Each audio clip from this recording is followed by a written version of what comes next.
Confidence doesn't usually leave you all at once. It doesn't break, it drifts. If you're in your 40s or 50s, you may have noticed a quiet shift in how you carry yourself. Not in your capability. On paper, you are likely more skilled, more experienced, and more reliable than you have ever been.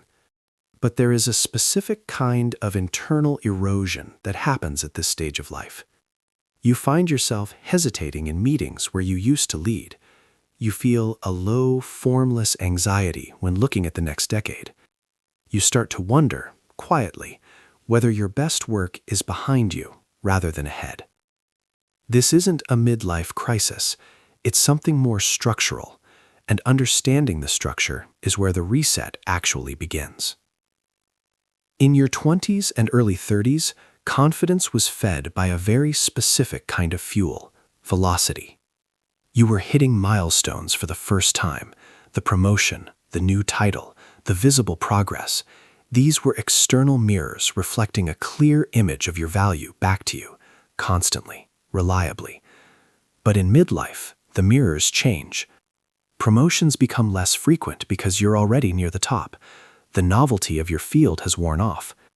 Younger professionals enter the room with a different kind of energy, a raw, unverified speed that can make your seasoned, deliberate pace feel at times like a lack of momentum. You begin to feel settled. But settled doesn't always feel like peace. Sometimes it feels like being overlooked. And over time, you start to internalize a quiet, damaging assumption that because the external recognition has quieted, your internal authority must be fading too. You might tell yourself, I should feel more certain by now. That sentence is a trap. It assumes certainty is a destination you reach and then inhabit permanently. But confidence has never worked that way. It is an architecture, one that requires maintenance, and the tools that built it at 28 are no longer the right tools at 48. There's another layer to this that rarely gets named directly. When you become the responsible one, the provider, the senior lead, the person everyone turns to for answers, you stop receiving much feedback. People assume you're fine. They assume you don't need encouragement because you're the one expected to provide it. This creates a quiet vacuum. When you spend years solving problems for others without anyone acknowledging the difficulty of what you're carrying, your brain begins to discount your own expertise. You stop seeing your capability as something remarkable and start treating it as a baseline. The extraordinary becomes invisible, to you most of all. This is where confidence drift deepens, not because you're failing, because you are chronically under-reinforced. And the risk isn't losing your position or your status. The more subtle risk is that you begin to play smaller than your actual standing. You become more cautious. You hold back in conversations where you used to contribute freely. The perceived cost of being wrong feels higher now. You have a reputation to protect, relationships to maintain, a version of yourself that others depend on. So you hedge, and hedging over time becomes a habit. To reset this, you have to look honestly at what confidence actually means in the second half of life, because it is genuinely different from what it meant at the start. Early life confidence is about intensity, proving what you can do, establishing that you belong. Midlife confidence is about stability, knowing what you've already done, operating from a foundation rather than building toward one. There is a profound and underused power in what you've accumulated. After 2 decades in your field, in your relationships, in navigating real complexity, you can read situations before they fully developed. You recognize patterns that took years to learn. You know which problems resolve on their own and which ones require your direct attention. That isn't slowing down. That is strategic capital. But accessing it requires something most productivity advice never addresses. You have to stop trying to compete on the terrain of youth. If you measure yourself against the speed and novelty of someone 20 years younger, you will consistently feel inadequate, not because you are, but because you're using the wrong measurement. The goal isn't to be the fastest person in the room, it's to be the most grounded. Before going further, it's worth being honest about the constraints that make this harder than it sounds. You cannot simply walk away from your obligations to rediscover yourself. You have financial commitments, people who depend on you, a reputation that took years to build, and you have good reason to protect. Most advice in this space fails here. It suggests that the path forward involves some form of dramatic reinvention, a bold pivot, a radical departure, a complete restructuring of how you live.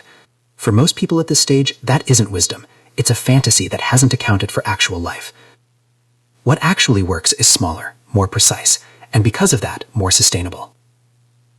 The reset begins with micro-consistency. When confidence drifts, it's usually because the small, autonomous choices that once signaled self-direction have slowly disappeared. You are responding to the demands, emails, family needs, professional obligations, and somewhere in all of that responding, the sense that you are directing your own experience has faded. Reclaiming it doesn't require a dramatic gesture. It requires deliberately rebuilding what could be called pockets of autonomy, areas of your daily life where you make a genuine choice, see it through, and register the completion. The first of these is what might be called the decision loop. Find one area, no matter how modest, where you make a definitive choice entirely on your own terms. A specific physical discipline, a complex subject you study without any external requirement, a project that exists outside of your professional obligations. The goal isn't productivity. The goal is to prove to yourself repeatedly that you still have the agency to begin something and finish it. That loop, practiced consistently, rebuilds something important, the internal signal that says you are still the primary author of your own experience. The second is intentional presence. In midlife, many people gradually shrink their physical presence, speaking more quietly, taking up less space, deferring more quickly. Often this happens without conscious awareness.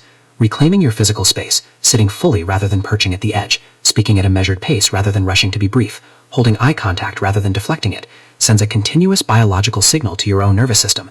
It is not performance, it is information you are giving yourself, consistently, about who you are in a room. The third is building what could be called an inventory of proof. Not a list of accomplishments that look impressive on paper, but a private record of the 5 hardest things you have actually navigated. The moments where you genuinely didn't know if you would make it through, and you did. The pressure you absorbed without K1 fully seeing it. The decisions you made with incomplete information that turned out to be right. Look at that list. That is not luck. That is evidence of a structural resilience that a younger version of you did not yet possess. There is a common and quiet fear that by 45 or 50, the most significant part is already over, that what remains is maintenance rather than momentum. The evidence doesn't support that. The peak of professional and social authority for most people falls between 45 and 65. This is the window where accumulated experience meets remaining energy, where pattern recognition and strategic patience combine in a way that simply wasn't available earlier. You are not at the end of something. You are at a transition, from builder to architect, from proving capability to directing it. The confidence reset is not about finding a new version of yourself. It is about recognizing that the person who built everything you currently have, who navigated the pressure, absorbed the uncertainty, showed up consistently when it would have been easier not to, is still present. They have simply been buried under the weight of maintaining what they built. Confidence after 40 should become quieter, but quieter is not weaker. It is the confidence of someone who no longer needs to prove they belong in the room, because they are the reason the room holds together. Authority grows where identity stabilizes, not through reinvention, through reclamation. That process, done steadily and without drama, is available to you right now.